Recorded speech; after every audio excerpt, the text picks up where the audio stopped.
திருச்சியில் alien ஈமோ tattoo கடையில் இதுவரை 3 பேருக்கு நாக்கை பிளவுபடுத்தும் சிகிச்சை மேற்கொள்ளப்பட்டது விசாரணையில் தெரியவந்திருக்கிறது.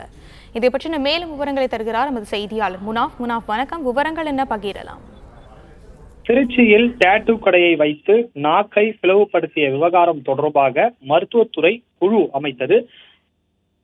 இப்போது விசாரணையை துவங்கி இருக்கிறார்கள். திருச்சியில் இந்த ஹரிஹரன் என்பவர் நடத்தி வரும் இந்த டாட்டூ கடையில் நாக்கை இரண்டாக பிளவுபடுத்தி அதனை பாம்பு நாக்கு போன்ற மாற்றியது தொடர்பாக வீடியோ சமூக வலைதளங்களில் நேற்றைய தினம் பரவியதை அடுத்து இருவரும் கைது செய்யப்பட்டனர். அதாவது கடையின் உரிமையாளர், அந்த கடையில் பணியாற்றிய ஒருவரும் 2 பேர் ஆகியோர் கைது செய்யப்பட்டுள்ளனர்.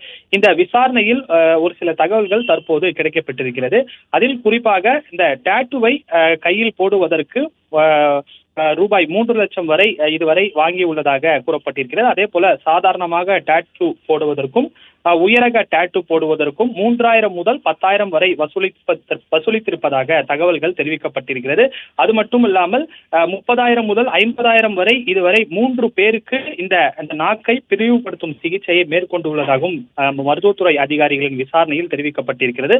நாக்கை பிளவுபடுத்தும் சிகிச்சை செய்வது தொடர்பாக அவரது நண்பர்களிடையே இது போல செய்ய வைத்து தனது இன்ஸ்டாகிராம் பக்கத்தில் ப்ரோமோவுக்காக இவர் பயன்படுத்தி உள்ளதும் விசாரணையில் அம்பலமாகி இருக்கிறது. இதுவரை 3 பேருக்கு இவர் இந்த நாக்கு பிளவுபடுத்தக்கூடிய சிகிச்சையை செய்யப்பட்டிருப்பது மருத்துவத்துறை விசாரணையில் தெரிய வந்திருக்கிறது.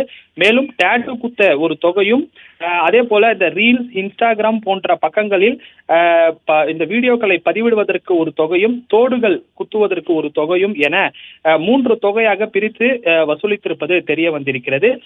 இதுவரை 3 பேருக்கு இந்த நாக்கை பிளவுபடுத்தக்கூடிய சிகிச்சையில் இவர் ஹரிஹரன் மற்றும் அவருடன் கடையில் பணியாற்றிய ஒருவர் ஈடுபட்டிருப்பதும் தெரிய வந்திருக்கிறது. தொடர்ந்து விசாரணை மேற்கொள்ளப்பட்டுள்ள நிலையில இது போன்ற யார் யாருக்கு இவர் நாக்கை பிளவுபடுத்தக்கூடிய சிகிச்சையை மேற்கொண்டு வருகிறார், இந்த உபகரணங்கள் எல்லாம், மருத்துவ உபகரணங்கள் எல்லாம் எங்கே கிடைத்திருக்கிறது என்பது தொடர்பான விசாரணையிலும் மருத்துவ அதிகாரிகள் தீவிரமாக ஈடுபட்டிருக்கிறார்கள்.